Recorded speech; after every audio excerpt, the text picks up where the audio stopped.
Fog pressed its slow hand against the tall windows of the Grosvenor Square townhouse, blurring the city into a pale, obedient dream, while violins wavered from the music room and lamplight made trembling gold upon every lifted crystal. The air smelled of wax and wetted wool, of perfume attempting to out-argue November, and within that glow Julian Harrow stood with his back to the marble mantel, an austere air with a cracked pocket watch, tucked like a small chastisement into his waistcoat, watching Evangeline march across the crowded soirée, as if the distance between them were a glass he could fog with a single breath. She was not handsome by the rules his mother kept, but arresting by those the weather obeyed, alert, alive, pearl-grey gloves, tapping a folded program in a soft metronome that ordered the moment around her. She spoke with fervor to a ring of patrons whose medals and pensions had made them sleepy, and he heard only fragments carried through the conversational drift, the children, books, chimneys, each word striking his ribs with the tact of a knuckle at a locked door, disturbing an old residue of smoke he pretended did not cling. He had come because one attends these evenings as one attends to ledgers, because the city kept a tally of absence. Yet now he found himself attentive against his better calculations, his gaze returning and returning, as if it had been trained by something older than his father's habits, when the hostess, glittering and kind, led him through the throng and said, delighted, Mr. Harrow, Miss March. The air tightened, and the politeness between them drew taut as wire. Miss March, he said, inclining his head with perfect economy.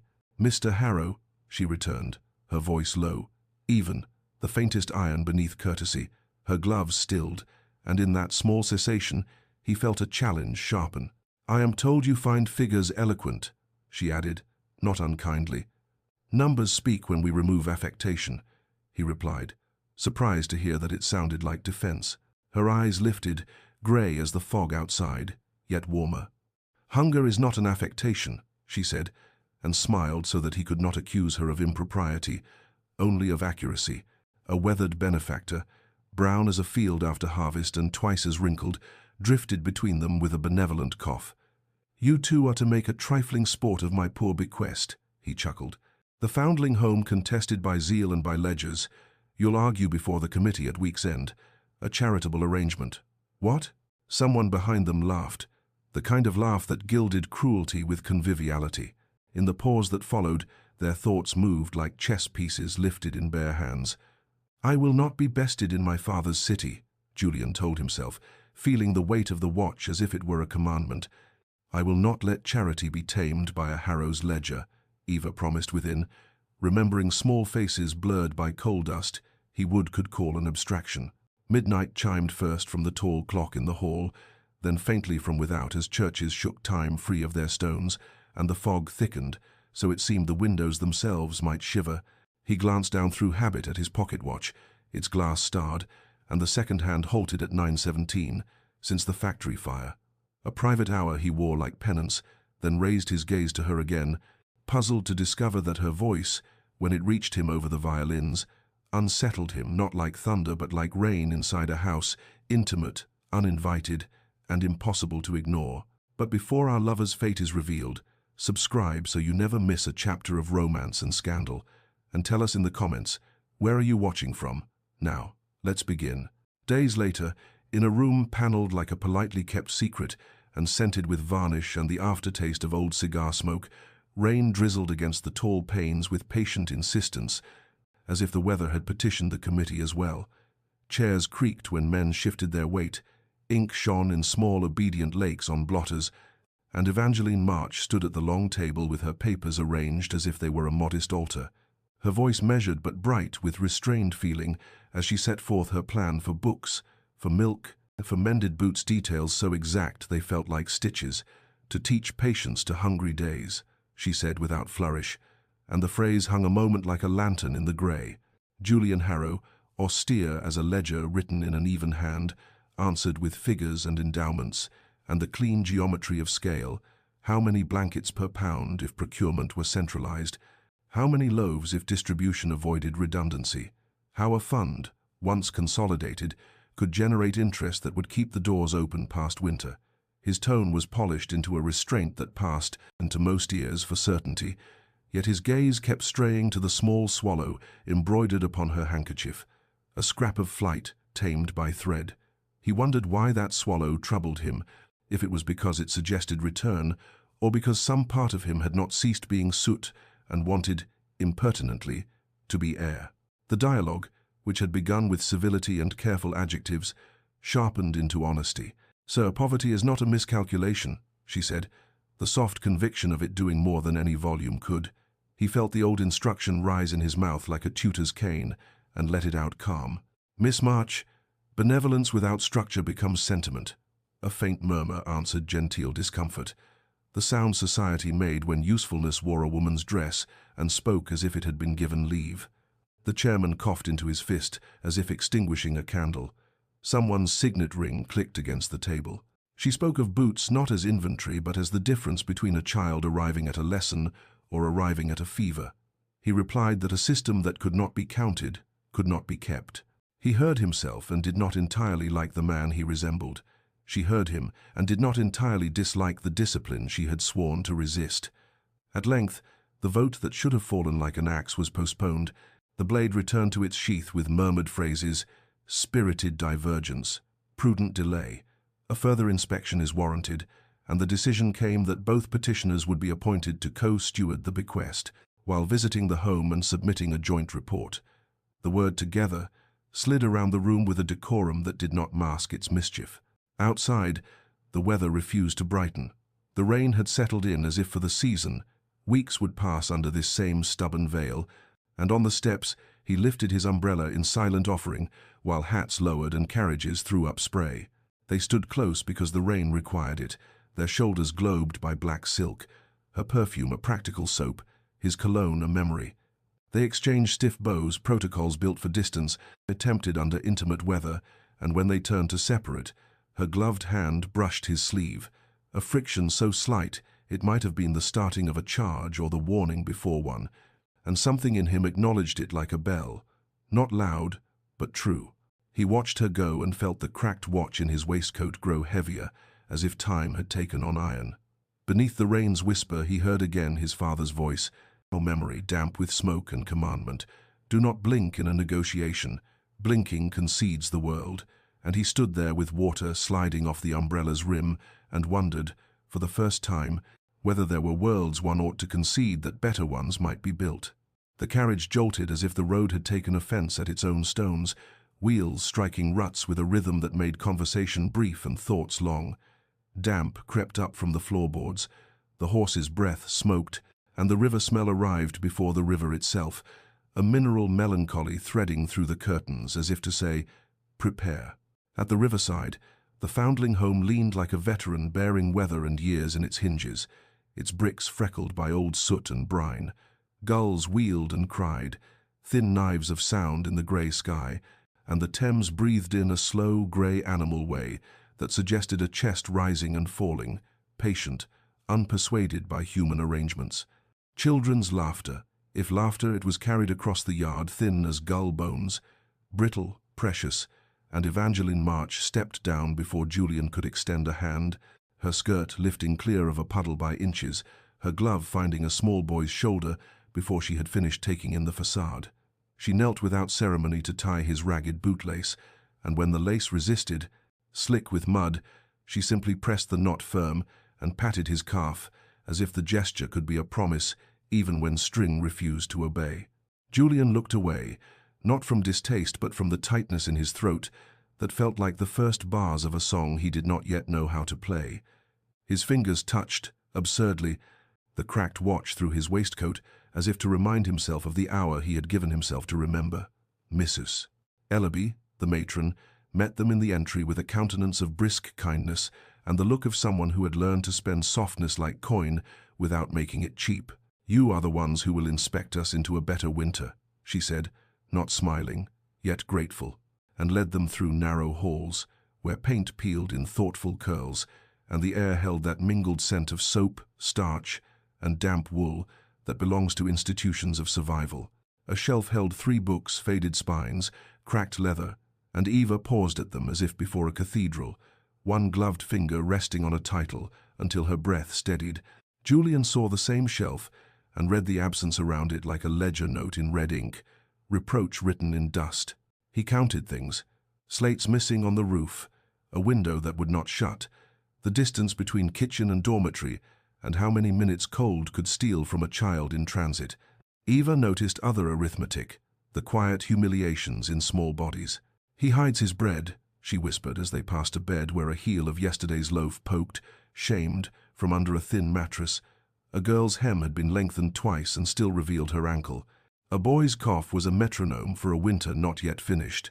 Her voice made compassion sound like a series of practical instructions, and he heard it that way, surprisingly grateful for orders he could obey that did not come from a dead man's habits. In the classroom, chalk dust floated like tame weather. A small girl with hair the color of tarnished brass approached Julian with both hands cupped and offered a paper swallow folded from some old advertisement, its creases neat but uncertain, its beak slightly blunted by hope. His hand trembled when he took it, and he did not know whether the tremor began in muscle or mind. Something unlearned shifted behind his ribs, like a new tide turning under a bank of stone. He tucked the bird into his breast pocket near the watch, and for a pulsing second he imagined one might teach the other to move. On the quay afterward, wind dragged at Eva's hat ribbons, so they wrote impatient cursive in the air. The river licked at the steps in small rehearsals, and the sky thickened in that way, which meant rain would be promoted from rumor to governance. They spoke in the measured tone of people intent upon disagreeing without breaking what they were only just beginning to recognize might be useful. "Ends without means are wishes," he said, the old grammar of his house arranging his mouth. "And means without ends are machines," she returned, not harsh, only exact. "Do not file down need until it resembles neatness." He gestured toward gutters and ledgers, to routes for coal and milk, to economies that could be coaxed from waste. She pointed, with the same hand that had tied a lace, to mouths and habits, to the way fear made children hoard, and how only predictability could unbecome that fear.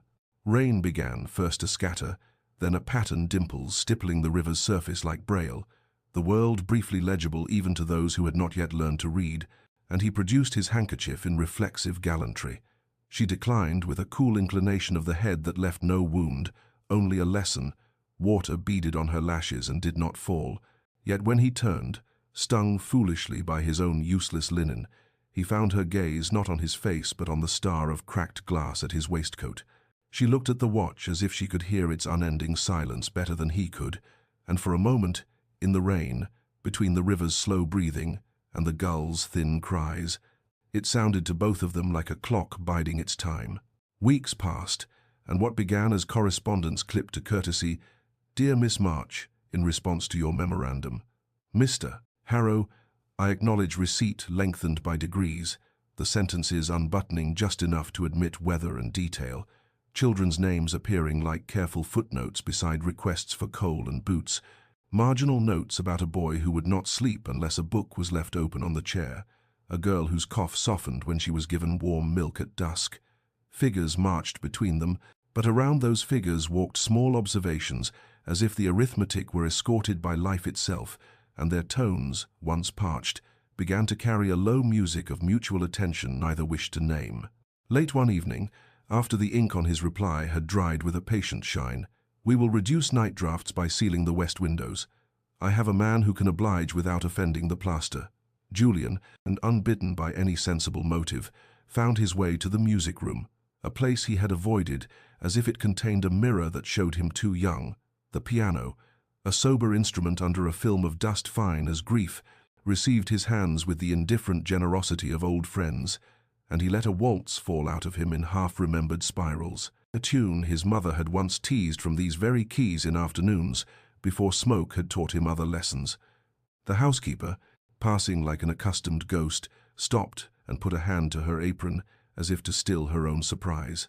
"Master Julian," she said, and the name sounded like a remnant from a softer grammar. "It's been years." He nodded without turning, feeling the cracked watch a stone at his breast, the paper swallow from the schoolroom propped against a candlestick, as if it too were listening, and thought, with a jolt almost like comfort, "I am not finished after all." Across the city, by lamplight that made her small parlor glow like a lantern set before a shuttered street, Eva read his latest letter, the hand precise, The phrases modestly exact, and paused when she came to that line about the west windows. Her mouth, which had learned to hold resolve as if it were a coin that might be spent only once, relaxed into a smile that no one saw. At their next meeting, in a room that still smelled of old varnish and a recent raincoat, she brought a list written in a neat hand, each item a thread that, properly tied, would mend something larger than itself, he admired, with a start he concealed. The discipline braided into her softened tone, a steel he could not budge, braided with silk he did not wish to fray. "You do not win me by agreeing, Mr. Harrow," she said when he nodded at a proposal, as if consent were a charm.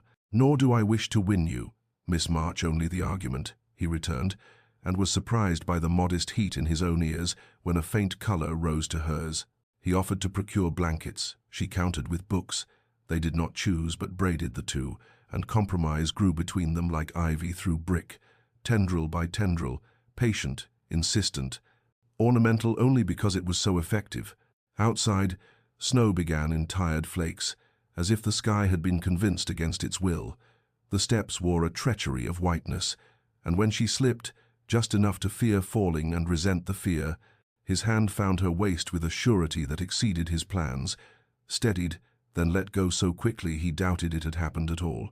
She did not doubt. The firmness of his fingers remained like a lesson one keeps not in the mind but in the body. And as they parted under the falling weather, each carried away a small, impossible warmth, the sort that does not announce itself but alters the temperature of a room all the same.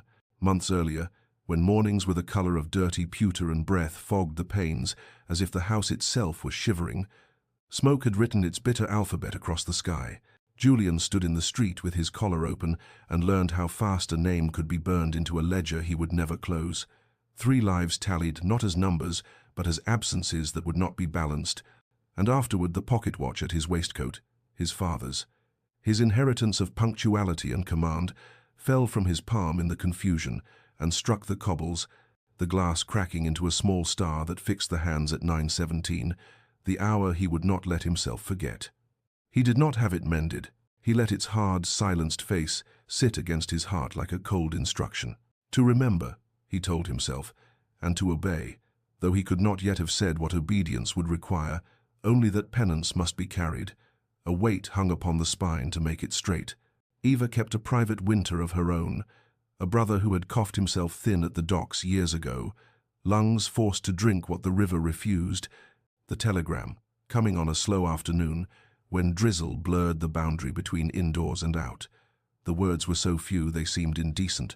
Regret, illness, deceased, and she sat at the small table with her sewing kit open, needle threaded for a hem that did not matter anymore, and marked the margins of her psalms with a blunt pencil line under "Teach us to number our days," not because she believed counting saved anyone, but because the act of drawing a line steadied the hand that could not steady the world.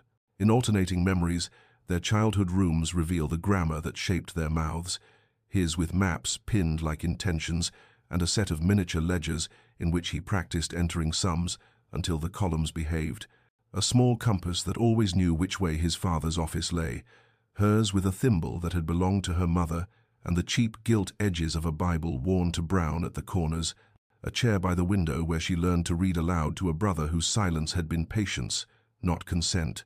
When the city thawed gutters vomiting up winter's secrets, snow melting into grey rivulets that pointed toward the river, like a compulsion they met again in a narrow corridor outside the committee room, damp shaking itself from coats and umbrellas like dogs.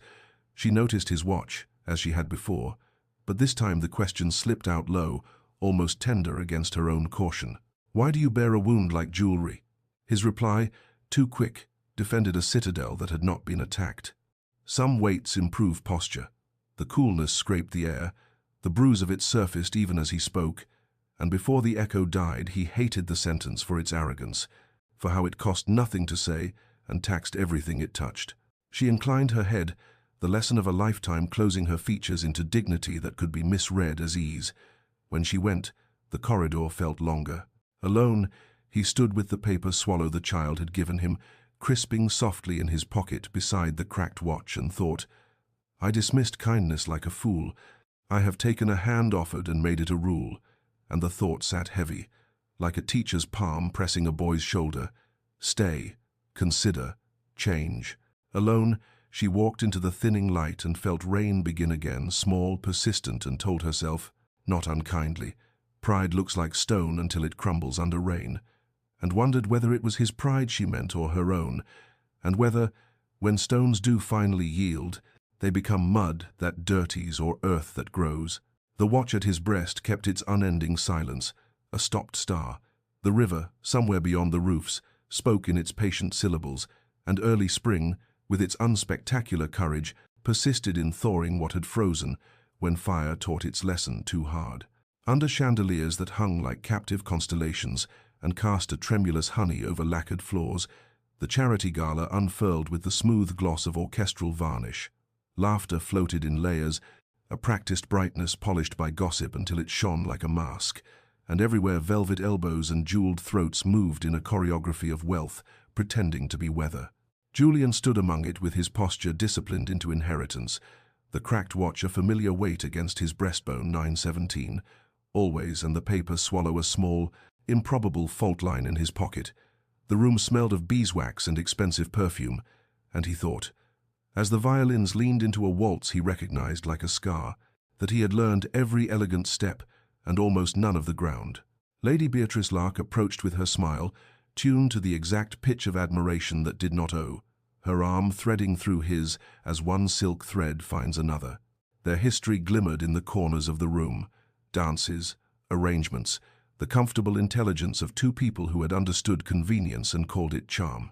Across the sea of gleam and chatter, he saw Eva not looking at him, which was how she looked best at him, chin set, pearl-grey gloves quiet on the curve of a glass, eyes travelling the room as if taking a census of what could be mended with will alone. A swallow's small curve stitched into her handkerchief flashed when she turned, a signal only if one knew the code. The host called for pledges with the lofty cheer of a man confident in his friends, and the room assembled a theatre's hush. Names were pronounced, amounts announced, the evening performing virtue the way a bird performs song. When it came to him, Julian felt the watch's cracked face press harder, as if time itself wished to be consulted, and his father's voice, "Do not blink in a negotiation," rose like smoke and dissolved. He said the words without flourish, redirecting his principal benefaction from the hospital, Beatrice favoured to the riverside foundling home, naming it plain as bread in a room that preferred pastry. The applause that followed was polite, not warm, like rain tapping on gilt. Fans fluttered as if birds had been startled. Beatrice's smile sheathed itself around a blade, and her fingers tightened fractionally on his sleeve. "You are becoming sentimental," she murmured, beautiful as frost, and he answered with the silence of a man who had learned that some replies are only receipts.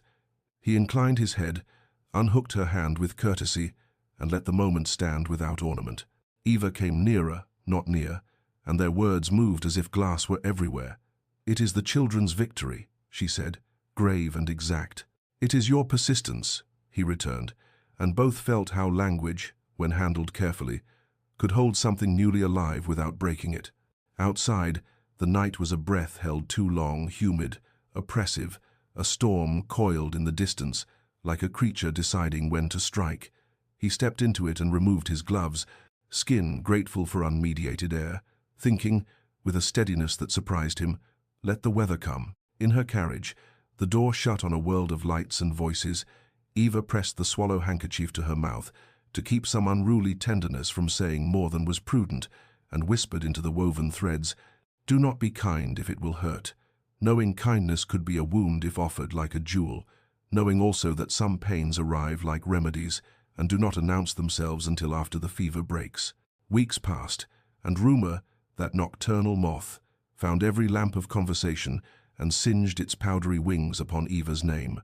A column in a popular daily, written with the narrow wit of a man who confuses innuendo with insight, suggested she enjoyed undue influence with a certain air, and the words flew farther than truth ever did, lodging in drawing rooms like burrs. The committee murmured in courteous undertones that hurt more than shouts. Letters were shuffled, brows composed into concern that had the texture of accusation. On a grey noon, when chalk dust hung in Eva's schoolroom like a tender weather, a footman in Harrow livery placed Mrs. Harrow's calling card upon her desk as if setting frost on a sill. The lady followed the card, eyes winter-bright, manner tempered into politeness as into steel. "My son is generous, Miss March," she said, each syllable a measured thread, "but generosity must remain decent." Eva, whose dignity did not keep her warm but kept her whole, inclined her head and answered with a restraint that cost her, "Decency is safest, where children are fed and taught, madam," and afterward, when she was again alone among slates and the scuff marks of small boots, she let her fingers rest on the swallow, stitched into her handkerchief, as if on a pulse. Across town, Julian read the column and tasted iron, the old metallic tang of anger and shame mixing until it formed resolve. He felt his mother's influence harden his jaw. She meant the world tidied into propriety, but instead of presenting himself at her door, he turned his pen to the editor, composing a rebuttal whose sentences stepped with careful authority, each clause an oar, drawing the public river toward clarity. He did not stop there. At a subscriber's gathering choked with attentive faces, he permitted himself the rare hazard of a speech, abandoning the armor of charts and ascending, awkwardly at first, then sure, into praise that did not sound like flattery but like confession. He named Eva, a woman of prodigious honor, whose counsel corrects my own ignorance, a phrase that went through the rooms of the city like a bell, the reverberation altering conversations in salons and over scutched linen, rippling even through the committee's dry air. She came to him the next day, firm and pale, eyes trained not to plead. "You should not have mentioned my name," she said, refusing both gratitude and the shelter it implies. He held her gaze and replied with a gentleness more dangerous than any scorn. "Then I should not have allowed it maligned," and the quiet between them filled with unsaid things that nevertheless existed, bright as fish just beneath the surface.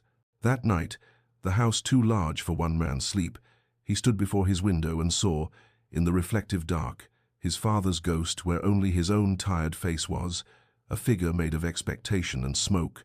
The cracked watch lay against his heart like a stone in a river, and he felt time pressing around it, not moving, forcing him to move instead. He thought, not without fear, "I am learning to spend a different currency." In the morning, the newspaper printed his letter. Some detractors scoffed men who fear a correction as if it were an illness, while others, unexpected allies, nodded toward the foundling home with new respect. At the school, Eva's pupils, quick to read weather on grown-up faces, filled the slate with small chalk swallows, asymmetrical and brave. She smiled at their flocking and felt something like a cracked window, letting in a palmful of fresh air, a tremulous courage that did not erase the bruise but warmed it from within. The city, restless and judgmental and capable of kindness in odd corners, went on. The Thames kept its counsel, and somewhere under the din, the repaired future, not yet formed, tapped its foot in time with a watch that did not tick and a heart that did, asking both of them to listen. Rain began as a whisper against the tea-room windows, and by the second cup had found its conviction. Warnings rode in with the steam river up, banks uneasy, tides in a temper, and by evening the Thames had shouldered past its manners and sulked over the embankment, deliberate and greedy, sending thin scouts of water into alleys and low rooms until the foundling home felt the city's old river decide to enter, like an uninvited relation. Lanterns swung in doorways, boots thudded on wet steps. Eva arrived with blankets stacked to her chin and determination stacked higher. Skirts gathered in one hand, the swallow-stitched handkerchief tucked at her wrist already damp. Julian came a breath behind, with oilskin and rope, and the kind of readiness that has no name until it is needed, his cracked watch thumping against his ribs at its permanent hour, as if to mark that time could be drowned, and yet still dictate terms. Inside, water stood ankle-deep, cold as a reprimand, children's cries scattered like startled birds. Mrs. Ellaby, hair unpinned, cheeks flushed with purpose, looked up from her small republic of chaos and said, "I knew you'd come," with the intimate steadiness of a benediction, as if faith could manifest into two figures bearing light. They became a chain without ceremony, Eva at the foot of the stairs, lifting, soothing, counting, Julian midway with his arms a cradle and his coat dark with rain and little hands, Mrs. Ellaby above, receiving, naming each child as if the name itself were a rung. A boy, all knees and fear, flung his arms around Julian's neck with the tenacity of the newly rescued and whispered, "Don't drop me," And Julian heard his answer arrive from a place he had not, until then, and believed he possessed, never. And the word was not a vow to the child only, but to a self, he had thought, ash. The house groaned. Somewhere a beam voiced its doubt. Water shivered over the threshold with a perverse elegance. Candles, lifted high, made small suns of their own that smelled of tallow and hope. Eva slipped on a slick of the ordinary mud, panic, the treachery of haste, and her body went light in that brief physics before the fall. Both his arms found her as if they had been trained by a future, catching her at the waist and the shoulders, so that for a hitch of time they were nothing but breath and warmth, and the ragged edge of fear, faces close enough that candle smoke and rain braided in their mouths.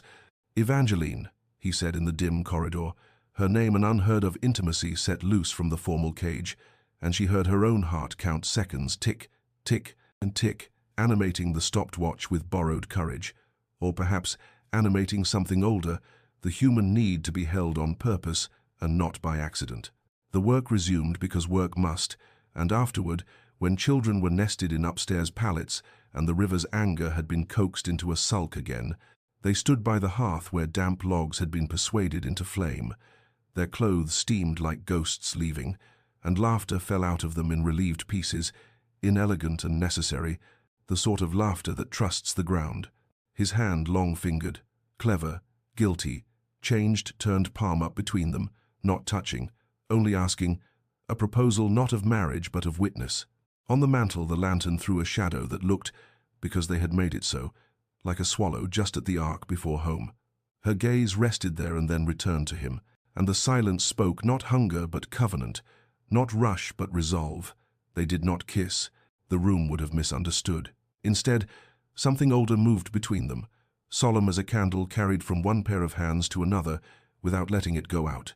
And the river, chastened for the moment, went on with its ancient persistence, already preparing, like the city itself, to tell another version of this night that would lack the precise truth of two people choosing a single, quiet vow.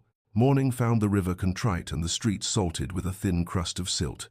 The foundling home ringed by a border of mud that had dried in tear striations along the steps. Blankets steamed from window latches, and the children, quick to repurpose disaster, planted sticks in the muck as if it were a foreign beach they had claimed. But rumor did not recede with the water it fattened in parlors and print shops, grew plum-dark and sugary with malice. "Alone together at midnight," said the city, rolling the phrase upon its tongue until it tasted scandal rather than rescue. In the committee room that smelled of damp wool and paper, a clerk coughed and the chairman adjusted his spectacles into delicacy while suggesting that Miss March might consider a brief sabbatical whilst matters calm. A phrase that felt like the careful lift of a hem above a puddle and left, her standing in it alone. Eva inclined her head, dignity a garment too thin for weather, yet the only one that fit, and said nothing that would feed them. That afternoon the long room at Harrow House seemed to lengthen further, as Julian, spine straight as a measuring rod and voice controlled to a near whisper, committed his mistake. "Miss March, I could, if you permit, arrange a marriage of convenience," he said, and the words were starched, respectable, each button fastened, your work secured, your name insulated, any damage absorbed by my own. And though he looked at his boots as if they might produce better sentences, his eyes when they rose were not convenient at all. She listened as one measures fabric, calmly, exactly. Her answer arrived soft and irrefutable. "Do not offer me safety when what I require is respect," and she left him in a room that expanded at once into a kind of uninhabitable ballroom, his father's portrait watching like a ledger with a face. Alone, shame tapped its pen. He understood with the humiliating clarity of a man who has been handed a mirror that he had offered solution where apology belonged, architecture where sunlight was asked for. In the window he saw his reflection take on his father's mouth, willful and incorrect, and he could almost hear the watch against his breast, still stopped, pronounce the verdict of an hour that would not move until he did. Elsewhere, in a schoolroom smelling of chalk and soap, Lady Beatrice Lark arrived on a cushion of perfume and concern. Her smile wore kindness, like a veil so fine it hid nothing. "Men are best guided by velvet," she said, letting the word purr, "and scandal by neglect." Eva, who had been requisitioning courage by the ounce all morning, smiled in a manner that did not invite furniture to be moved. "I have neither velvet nor interest," she replied, and the older woman's eyes flickered with the recognition of a door politely closed. A week later, a grant, small but essential as a thumb on a page, withdrew with a brisk note that might as well have been a nail. Eva set about packing books the way some pray carefully, with both hands stacking readers and primers into precise towers, arranging sorrow into a shape she could carry from shelf to shelf. The pupils' chalk swallows looked down from the slate like a council of tiny judges. Missus Ellaby stood by with twine and a stubbornness that could outlast winter. Outside, the city performed its indifferent industry. Eva tied each parcel as if binding a wound, thinking not of withdrawal but of what must be written next, and far across town. Julian stared at the unaddressed envelopes on his desk and at the cracked watch glinting its silent hour. Learning, at last, that respect begins with a question and a listening, and that some proximities are priced in patience before they are paid in peace. Nights lengthened, and the house acquired the hush of a church after worship, the air still warm with the residue of prayer. Julian moved through rooms that remembered footsteps, pausing in the music room where the piano's lid reflected the lamp in a wavering oval, and his cracked watch sat upon the polished wood like a verdict a judge had written and left behind. Its silence a doctrine he had obeyed too long. He touched keys without sound, laying his fingers along the ivories as if to gauge the temperature of a life not yet resumed. And somewhere in the glass, his father's mouth arranged itself on his own face until he turned away to break the spell. The letter arrived at dusk, the post's knock discreet as good breeding. The seal was simple wax impressed with a swallow modest, but it read as a crest to him, and he broke it with a care that made him feel both foolish and correct. Her hand was legible and spare, the sentences bearing their burdens without complaint. A brother lost to a dock cough years ago, and the day the sky drizzled grief that would not lift. Bread hidden by children, as if a crust could be a secret that kept body and soul disguised. The courage that looks like ordinary tasks. We are made by what we attend to, Mr. Harrow, she wrote, and the line had the cleanliness of a seam pressed flat, offering no place to hide fray. She did not flatter or accuse. She arranged truth as she tied parcels, steady, practical, exact. And at the end, after figures carried in loaves and hours of warmth, she placed the sentence that undid him with its precise blade. You mistake atonement for transformation. He felt the words enter, find a chair in his chest, and sit down to wait, impatient as a schoolmistress who has decided a boy will learn his sums, even if the lesson requires all afternoon.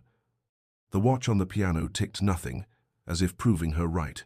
He wrote a reply of contrition and arithmetic, and tore it. He drafted an argument dressed as humility and tore that too. At last, on paper that seemed to look up at him asking for decency rather than style, he wrote the only sentence he trusted, teach me where to put my hands, meaning rope and coal and benches, meaning ledgers refigured to honor breath, meaning if he dared name it and would not yet her heart, not to own but to safeguard. He sealed it quickly, as if speed could prevent backsliding, and sent it into a city that devoured and delivered as it pleased. Days passed thin, exacting each evening, folding into the next with the soundless consent of habit. On the 5th, when the lamps were being touched alight along the square and rain began its mild tattoo on the slate, a small parcel arrived, unheralded, light as if it contained only permission. Inside lay his watch, mended, ticking with the immodest confidence of a thing that has been forgiven but not forgotten. There was no note, only rhythm.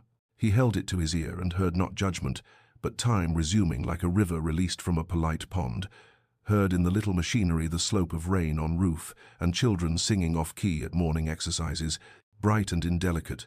True, he set the hands to the hour with a care that felt like prayer and laid the watch against his pulse, where old fear and new purpose met and measured one another, and in the next room the piano gave a single sympathetic hum when he brushed its side, a swallowed chord, as if the house itself had decided quietly, irrevocably, to keep time with what he would become.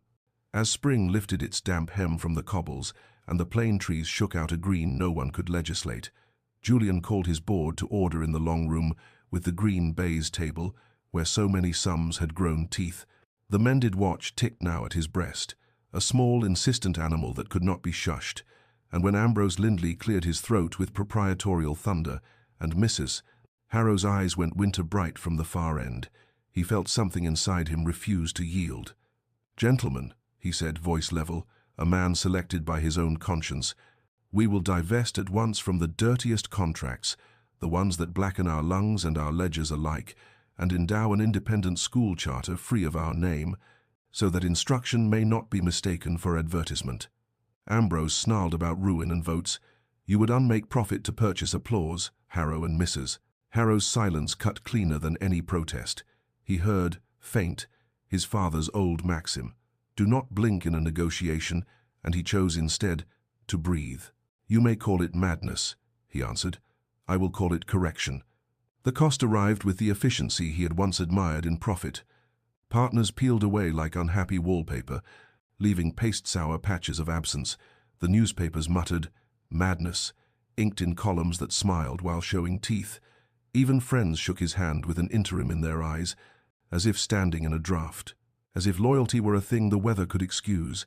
He did not rebut the city with speeches.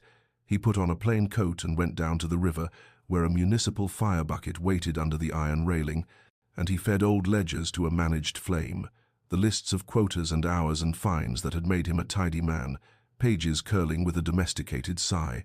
The smoke rose mild as a hymn, and he kept the watch in his other palm, feeling time and ash, converse. Word of severance reached Eva like a knock she did not yet open. She went to the shuttered mill where boards crossed the windows like arms folded against apology, and inside the dust hung in columns like drifting epilogues. He was there already, sleeves turned, not as penance but as posture. The air smelled of long work, emptied of its noise. "You need not be here," she said, wary because hope is an extravagance that must be purchased dear. "I need to be everywhere I have been wrong," he answered, and the quiet after was large. Then, not as parade but as inventory, he named the dead of the fire from years ago, each name placed with the care he had once only given to figures. His voice stayed steady while his hands betrayed their trembling. "They did not die for my profit," he said, and the sentence landed like a key set down where a map had said a door must be.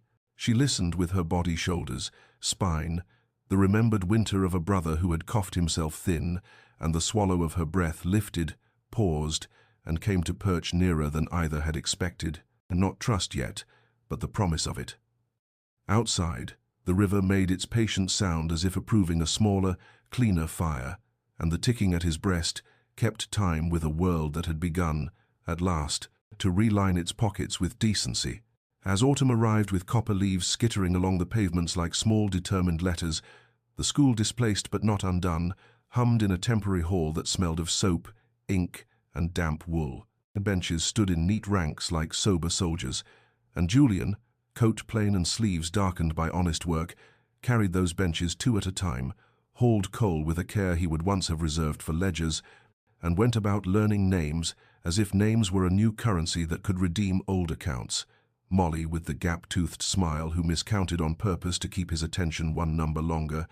Thomas, who hoarded chalk slivers as if they were eggs that might hatch. Elsie, who would only read if her hand rested on the hem of his sleeve, as if steadiness could be borrowed through cloth. Small moments, small as pins and as necessary, accumulated. He buttoned a child's coat with large fingers that had closed too often around profit, and now practiced gentleness. She corrected his Latin with a low, unembarrassed murmur, "Not esse but idere, Mr. Harrow, when one is speaking of bread," and he took the correction like bread itself. Their looks, once quick and armored, learned to rest. In an empty classroom between hours, dust turning in the angled light, and a swallow chalked days ago still haunting the slate's corner with its suggestion of escape, he found speech emptied of all the strategies that had preserved him. "I mistook money for medicine," he said, the mended watch ticking at his breast like a witness who required no oath.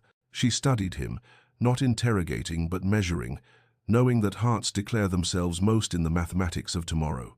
"I forgive what I understand," she answered, voice steady, "and what I do not understand I will not hold against you, but remain different tomorrow, and then we will speak of love." Something inside him loosened, not for indulgence but for duty accepted. There are vows one can only make to the future. They walked home beneath plane trees that seemed to be shedding old arguments with their leaves, the dusk smelling faintly of apples and rain-born iron. His hand hovered near hers, like a sparrow deciding whether to trust a windowsill, and she let the back of her glove brush his knuckles, contact so brief it might have been invented by memory, yet the skin remembered. Rain began light, approving, and he stopped, drawing the watch from his pocket as if producing a treaty. "Hold my time, if you will," he said, absurd and sincere, offering up the small, mended circle that had once been a sentence and now asked to be a poem she could carry. She slipped it into her pocket, the chain disappearing into wool with a whisper that sounded to him like reprieve, and they went on with their speaking and their silences, both changed, their dialogue less armored, more musical short phrases, longer breaths until quiet grew companionable, not accusatory. At her doorstep, the light from within threw a courteous square upon the wet step.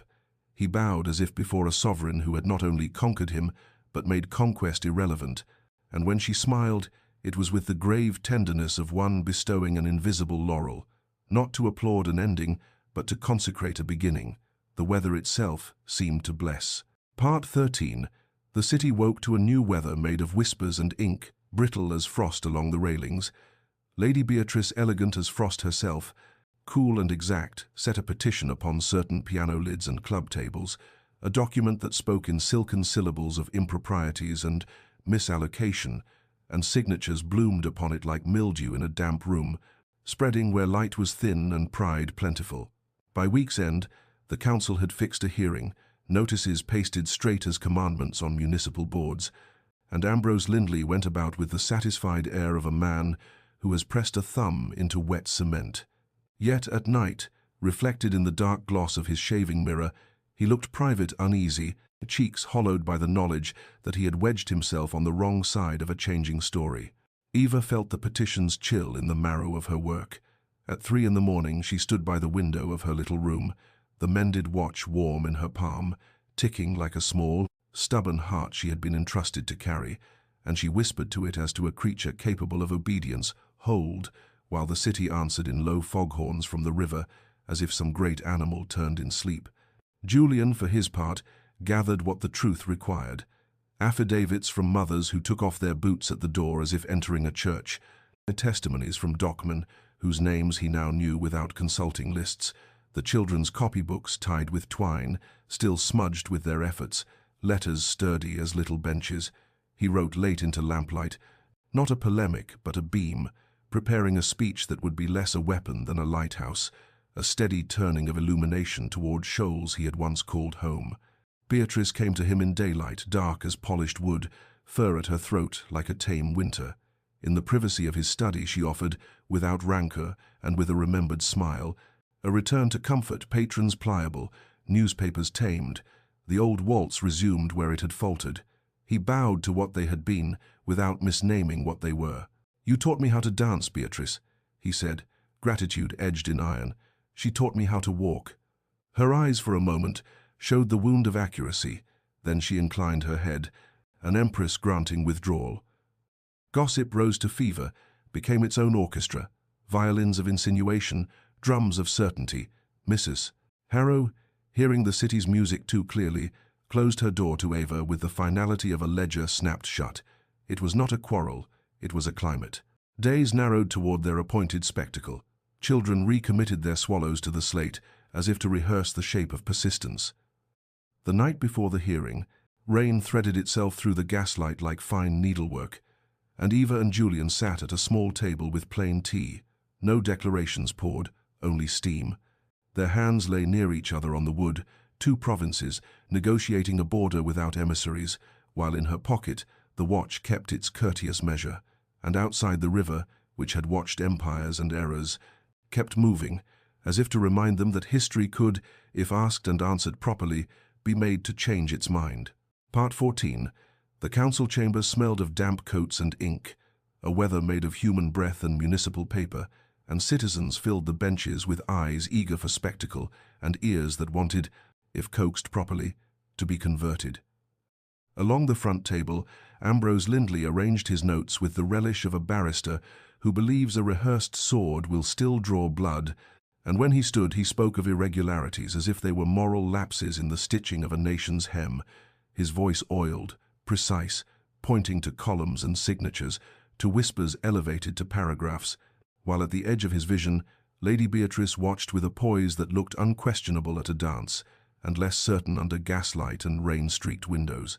Eva rose first, plain and exact, the mended watch's weight a small, steady tide in her pocket, and her speech unrolled like a seamstress, laying out a pattern upon a table.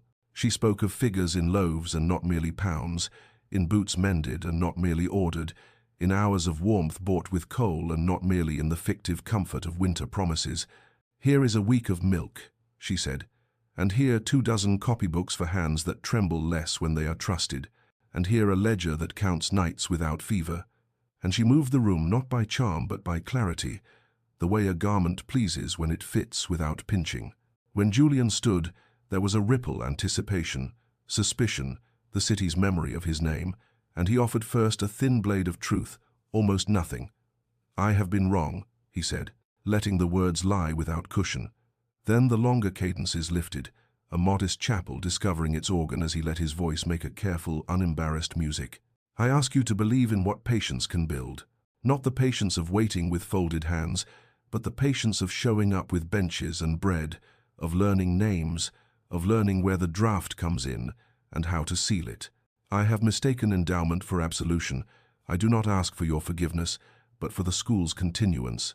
He named his former failings without excuse, as if reciting a lesson he had at last understood belonged not to the tongue but to the doing hand. He spoke the fire's date, as one says, a psalm, and he let silence do its part, which it did.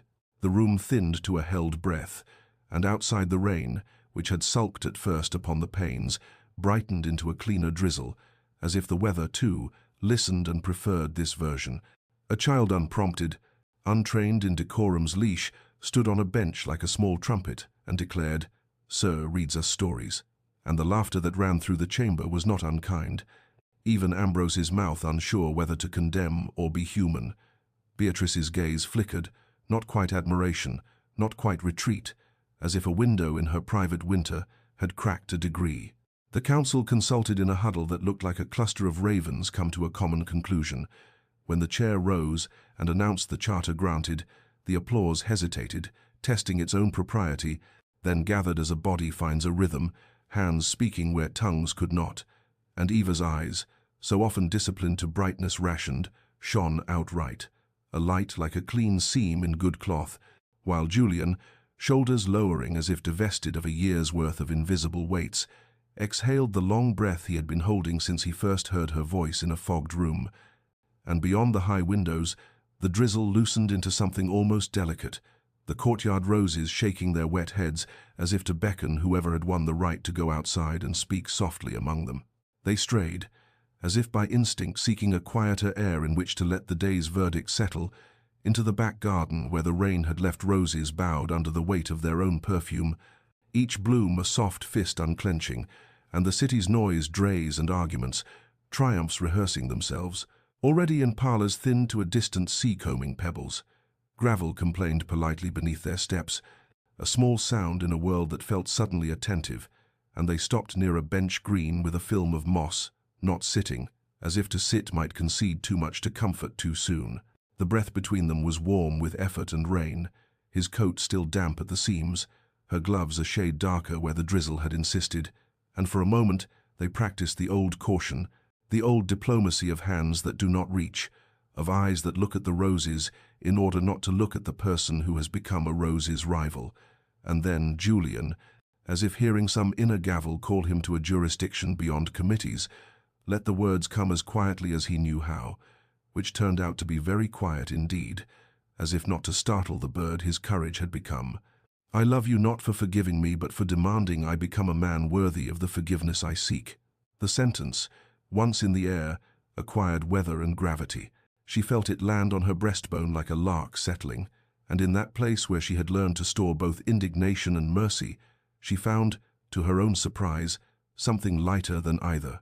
"I love you," she answered, and her voice was smaller and truer, without embroidery, for noticing the bread hidden in little hands and doing something about it. And then she laughed soft, astonished by the ease of the phrase, as if relief itself had a sound and had chosen hers. And under that laughter he felt his old life step back a pace to let the new one enter with its parcels of duty and its quiet pleasures. They moved toward each other without theatre, not as combatants finally conquered, but as diplomats agreeing not on terms but on a country. When they kissed, it was not a trumpet but a vow, not conquest but covenant, and the world did not flare. It deepened, edges softening into meanings they had not known how to read until now. The mended watch, in her pocket, ticked as if to provide a witness's affidavit credible, unshowy, and when he set his forehead against hers, he listened with a reverence that startled him to the ordinary miracle of rhythm, of time that, once cracked, had joined again, admitting a seam you could trace with a fingertip and admire rather than hide. "Tomorrow," she said, because love that is to endure prefers the plain word that faces weather. "Tomorrow," he answered, not in gallantry but in comprehension, because he had learned that time can be coached into kindness if a person keeps his hands steady. The roses exhaled. Somewhere a gate clicked. Above them, a swallow cut the damp air, a quick black syllable stitched across the grey, and they watched it grow small until it was no longer a bird, but a thought moving in the mind's sky, promising departures and returns, promising, like the watch, that what is held carefully will continue. News travelled to Mrs. Harrow's drawing room like a draught one cannot quite locate. Discreet, undeniable, altering the temperature without rattling the curtains, and when Julian stood before her amid the pale upholstery and portraits that watched with the fixed calm of the already decided, she received it with an austere sorrow that set even the tea service to seeming colder. "Your father built a world for you not to need this," she said, and in the pronoun this lay all that she meant: a woman who worked, a wife who would not lounge in safety, a son who declined to be obedient to the architecture money erected. He could have braced. Instead he steadied, as if the new self he had been practicing had found its spine. "He built a world I must rebuild," he answered, and the gentleness in it was not capitulation but craft, a hand learning to plane wood along the grain, and when he kissed her cheek, he tasted the salt of a thaw, not yet a spring but no longer winter. Her fingers, which had been a composition of rings and restraint, softened around the saucer, and she said, "Not blessing but not curse, then do not squander your courage in flamboyance," which he heard as permission to be ordinary and steadfast. That afternoon Lady Beatrice Lark called once more, not to tempt, but to conclude, and Eva met her at the school's doorway that was heavy with unsaid things, the smell of chalk and boiled starch. Children's laughter rolled thin as ribbon somewhere behind her, the street sun striking dust into coins, and for a time they stood, two women who had once been adjacent to the same man in different dialects of knowing. Eva offered her hand, a simple shape in space, and Beatrice, whose hesitation was always elegant, took it at last. "I will not be your friend," she said, the honesty like a clean seam, "but I will not be your enemy." And a strange mercy hummed between their palms, as if a wire had been strung there to carry something useful later when alarms might ring. The city, which had been watching as cities do, pretending not to, seemed to approve. Sun slanted through soot, as if making a vow to attempt beauty anyway. A costermonger tipped his cap without quite knowing why, and a cluster of children uncoached, most politics beyond them, cheered the way only children can, with the pure accuracy of hearts that read tone better than letters. Plans unfurled not with trumpets but with string and paper. A modest wedding, invitations few and precise, intentions many. Mrs. Ellaby offered a corner of the home's courtyard for garlands that would later be paper swallows cut by small hands. A neighbour with a good coat, but no taste for crowds, promised chairs. Julian counted coins and time with the same care he had once given to margins, though now the arithmetic felt like prayer. Eva measured fabric for a dress that would not hinder the afternoon's reading. Love, here, declined spectacle, and became utility made radiant. Lists that were also tenderness, errands that were vows, a visit to a printer that felt like a blessing. At evening, when the light took on that late exhausted gold of a city that has worked and intends to again tomorrow, Eva sat at her narrow desk, the mended watch breathing a patient metronome beside an ink bottle, and opened the journal in which she had for years written to a brother who could not read her any longer. She told him, as she always did, the plain facts: this child's cough gone, that copybook full, Mrs. Harrow's eyes thawing by degrees, and then she paused, feeling the delicate theft of fear that still crept like a draught under the well-closed doors of happiness, and wrote, steadily to steady herself, "I have found a man who would mend his watch to keep time with us." And as the sentence settled into the page's fibers, she laid her palm over it and listened to the ticking like an oath that time, if held rightly, and would not betray them. Sabotage arrived the way a bad habit returns uninvited, unashamed, pretending to be accident by way of a tin oil lamp in the storeroom, tipped at an angle that no ordinary clumsiness would have chosen. The smell of paraffin thickened first, then smoke uncoiled itself along the ceiling, testing beams and corners as if remembering old roots, and when the first finger of flame licked a crate of copy paper, it wrote its swift, orange alphabet with hideous fluency. The alarm came as a handbell clanged by Mrs. Ellaby with such force the metals sang, and then voices gathered into purpose. 2 by 2, Eva called, her steadiness sheathed over fear like a velvet scabbard. Hands held hats can be lost, no child shall. And small palms found small palms, a file of coats and anxious eyes, of knees scuffed and courage practiced, pouring toward the yard while Julian's voice lower, commanding without steel counted and recounted until numbers aligned with names. He smelt the heat, shifting from warning to intent. The old lesson rose in his chest like a ghost with wet hands and said, "Do not go back into it." And he answered it with the obstinacy of the newly remade, "I refuse your prophecy," and plunged into the sour brightness, a sleeve over his mouth, the watch at his breast a rapid, absurd heartbeat. He took what mattered, the iron box of records heavy with names that had learned, by sheer ink, to be important. A stack of children's copybooks, soft with fingers and pride, a slate on which yesterday's sums still glimmered faintly, proof that a calmer logic existed. He caught the edge of a cough that could have been his own childhood and pressed forward through it. Eva, skirt hem dark with water from a sloshed bucket, vanished in another direction. The medical box, she threw over her shoulder, and he wanted to drag her back by the syllables and yet did not, could not, for he had learned to trust the terrors she named necessary. She returned with bandages and a tin of salve, hair loosened from its pins, eyes bright as catastrophe, and together they made their own small lane toward air. In the yard there was already a line. Beatrice Lark had arrived with 2 footmen and a coachman carrying their household's buckets as if they were silver.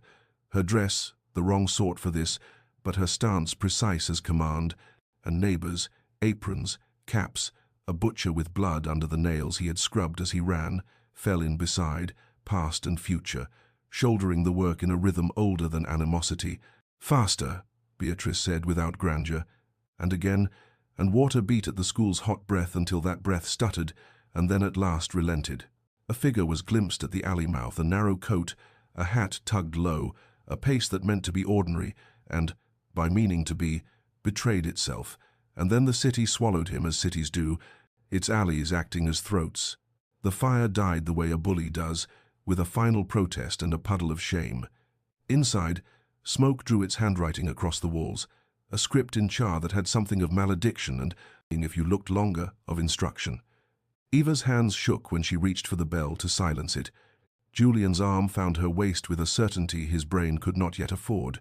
Soot smeared her cheek like war paint.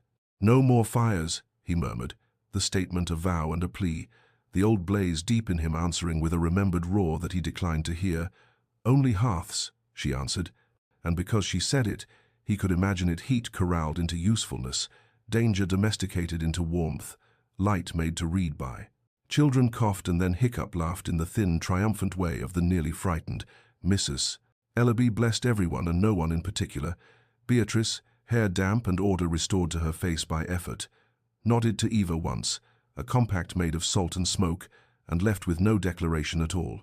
Morning showed the wreck more honestly, a storeroom bitten but not devoured, a ceiling browned like old bread, black streaks down plaster like writing on a wall that wanted a name. They read it together, side by side under a sky washed to clarity by the night's exertions, and decided it said, not ruin, but resolve. "We rebuild," Eva said, touching the char as if reading Braille, and brighter, and his watch, which had not betrayed him, ticked in agreement, obedient as a metronome set to a future. He thought of paper swallows cut by small hands, of hearths, of ledgers that recorded not profit but patience, and knew the city had offered them an alphabet ash and water, and that they would spell with it what they required. Summer ripened as if the city had remembered how to sweeten after so much smoke, and the schoolyard, still marked with the char script of warning, turned into a workshop of mending. Neighbors arrived with bricks wrapped in newspaper and loaves under aprons, with hammers that had seen roofs through winters and songs that fit easily into the cadence of labor. A costermonger set his cart as a table for nails. Mrs. Ellaby counted blessings while counting boards, and children, stern with purpose, cut white swallows from cheap paper until the floor was a snowfall of scraps that did not chill. What had been a building became a community, and in that conversion something quiet and stubborn took root that felt like the first proof of their old vow. Only hearths. They married there, in the foundling home's courtyard, beneath a garland of those paper swallows, stringing one low wall to another, like a thought steadied between two truths. The sun struck tin pails into brief halos, boots were polished as best as poverty teaches, and Julian, clean-shaven with a care that betrayed nerves, stood beside Eva, who had chosen a dress that made room for breath and movement, and the passing of a book from one small hand to another. Their vow was simple and exacting as a list written neat for morning. I will keep warm what you bring into my arms. I will turn fear into bread when I can, into silence when I must. And when they said, tomorrow, it sounded like continuity rather than deferment. Mrs. Harrow attended with a spine like an heirloom, her gloves immaculate, her expression careful as a ledger at year's end. Stiff at the first hymn, she softened by the second, and when Eva came near, she whispered, as if confessing an old superstition to be wrong, "You look braver than happiness," which might, in another house, have been a benediction. Beatrice did not come, but a parcel arrived ribboned in restraint, books stamped tastefully, and a card in her hand, for the library you insisted into existence, which Eva read twice and then placed for others to see, so that gratitude might circulate without becoming debt. Their first dance refused velvet floors and chandeliers. It was a ring of children, hands linked, knees too enthusiastic, a circle tugging them into the center until the two of them laughed, because there is a humility to joy when it is shared. He laughed unpracticed, surprised to hear himself without restraint, and she glowed as if she had always known that merriment could be managed like a classroom, tenderly. At dusk the city gentled into lavender, and he opened a small box with the formality of apology done right, a locket, modest, inside a picture of the foundling home, its crooked roofline dearer than symmetry, and a sprig of dried heather from the riverside, where wind once dragged at her hat, ribbons, "To keep near what we serve and where we began," he said, and she touched the heather as if it still smelled of rain. Later, after crumbs had been brushed away and chairs stacked by boys who looked proud of their usefulness, they sat with their shoulders touching in a room that would be theirs, speaking in the soft arithmetic that had become their dialect sums of blankets needed before Michaelmas. The cost of lamp oil balanced against the price of primers, the distribution of bedtime stories so no child would be missed. Romance, here, was a shared ledger of kindnesses, entries checked by two hands. When, at last, Eva lifted the repaired watch from her pocket, the very one he once asked her to hold. "Hold my time, if you will, and set it upon the mantel above a grate that promised only warmth now." Its ticking did not sound like sentence or penance. It measured not guilt but days, not debt but promises kept in small coin, and its modest music, tick, tick, made a poem in the air. They would breathe together. Years passed. As spring returned, the school thrummed with 1,000 small treads, chalk dust floating in shafts of light like tame weather, trained to behave over slates and heads, and the corridor smelled of soap, pencils chewed to thought, and wet wool hung to steam. A little boy with harrow-dark hair and March-bright eyes ran the length of it with a grin that threatened to be disallowed and never was, his boots knocking out a rhythm that made the day keep time. Eva laughed from the doorway, that laugh that seemed to turn a lesson into a story. While Julian looked up from a chair, he was mending fingers ink-smudged by a morning of lists and nicked by sincere carpentry, and felt astonished the way a man feels who has stumbled at last into the ordinary happiness he had once argued was impractical. Happiness, he discovered, did not shout. It tapped along panels with small feet. It asked for another page. It needed 3 more nails and someone to hold the other side steady, and it had a face that could be traced in charcoal and remembered. The city had altered by inches, as cities do. Some mills wore their cleanliness like a new uniform. Some chimneys were quieter. The river smelled less of impatience and even ambition. That quick horse wore a human face now and then and did not trample small gardens for sport. Near the school door, a modest bronze plaque caught morning as if it had been designed to bless. It commemorated the day of the hearing, names pressed into metal like promises cooled to permanence, and the children, forefingers reverent, traced the letters while their mouths practiced the shapes, learning history as they learned handwriting, discovering that language could be both a weapon and a blanket. He watched her across a sunlit garden, not across a crowded soirée, but through air filled with bees and the hush of leaves, her skirt lifted above damp grass, her hand resting on a pupil's round shoulder, her mouth softened by the habit of encouragement. Desire now did not burn him to ash. It held, it circled, it deepened, like the way roots decide upon a stone, and wrap it until stone and root belong to one ground.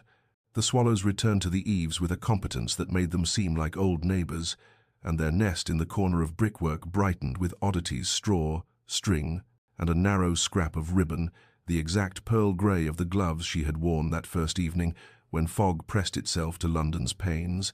Their son saw it first, face lifted, finger stabbing joy upward. "Look, Mama!" And she, shading her eyes, felt the queer, hopeful doubleness of time. What had been armor now softened into shelter. That evening rain set about its service with a softness that sounded like approval, pattering the garden just enough to rinse dust from leaves, and they sat by the hearth, where only hearths belonged, a saucepan murmuring milk to cocoa, the repaired watch ticking on the mantel in a patience he had learned to treasure.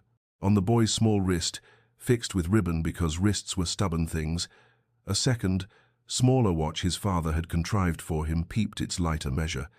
Together they made an odd duet, 2 modest hearts at different scales keeping an agreement between generations, and Julian, with his son's head against his thigh, and Eva's hand threaded with his, where the fire showed their bones as ephemeral as they truly were, thought, "We did not end the world's cold, but we made this room warm." Eva slipped the locket to her palm and held the heather until its memory of rain rose.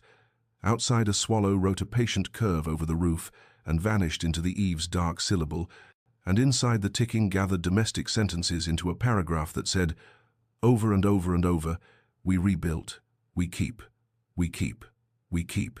The resolution did not arrive with trumpets, but with bread cooling on a sill, with benches carried and set in straight lines, with the school's rooms echoing not with calamity but with recitations and small laughter. The foundling home widened a little at its seams to take in more beds, more books, more names, and the marriage, true to its early promise, grew like ivy over sound stone, patient and green, warming brick by mere persistence. When disputes came, as they do, as weather does, they were met with soft, stubborn labor. A walk taken in the drizzle rather than a word sharpened to a blade, an apology placed like a cup of tea on a table whose wobble was already known, a ledger balanced not only in pounds but in kindnesses traded back and forth until evening, asked only for the lamp to be trimmed. The swallow still nested in the eaves, industrious as ever, and the repaired watch on the mantel ticked with the unapologetic modesty of a heart that had learned enough of sorrow not to flaunt its continuance. Some nights, when the city breathed its long coal sigh, and the boy's lighter watch added its chatter to the room, Eva and Julian would listen and recognize in that duet an answer to the fog and glass and trembling crystal of their beginning, not thunder but rhythm, not spectacle but held time. Dear listener, there is a courage that does not glitter. It looks like carrying the other end of the bench without being asked, like mending a watch not to display it but to be reminded to arrive, like apologizing without theatrics and meaning the diminuendo more than the speech. It looks like staying when staying requires the daily refitting of one's pride. Consider how love is rarely the lightning that splits a night, and more often the lamp tended through weathers foul and fair, wick trimmed, glass wiped, flame protected by a hand that has known cold. Consider, too, that rivalry, when pride is frightened and does not yet know its own better shape, can be the first silhouette of recognition, a circumference one walks until one finds the door. We are each asked, in our own rooms and mornings, in our ledgers and kitchens and mirror-lit corridors, whether guilt will be a monument set high and admired for its misery, or a doorway cut into a wall, we thought load-bearing. Choose the doorway if you can, and step through gently, letting what was once heavy become the hinge. If rumor severs you, let your work speak like rain on slate, steady, cleansing, uninterested in opinions. If someone offers you safety that costs you respect, keep your hands for your making and your heart for your choosing, as she did at a price and he learned to honor. May your days be stitched with small mercies, and your nights keep company with a clock that ticks in time with a kinder future. Take your time, then take another's hand, and in the shared cadence find that rooms warm faster when kept together. If this tale kept you company, carry it forward, build, mend, forgive, and be forgiven. Come again, and let us share more warmth and words by the hearth we make together.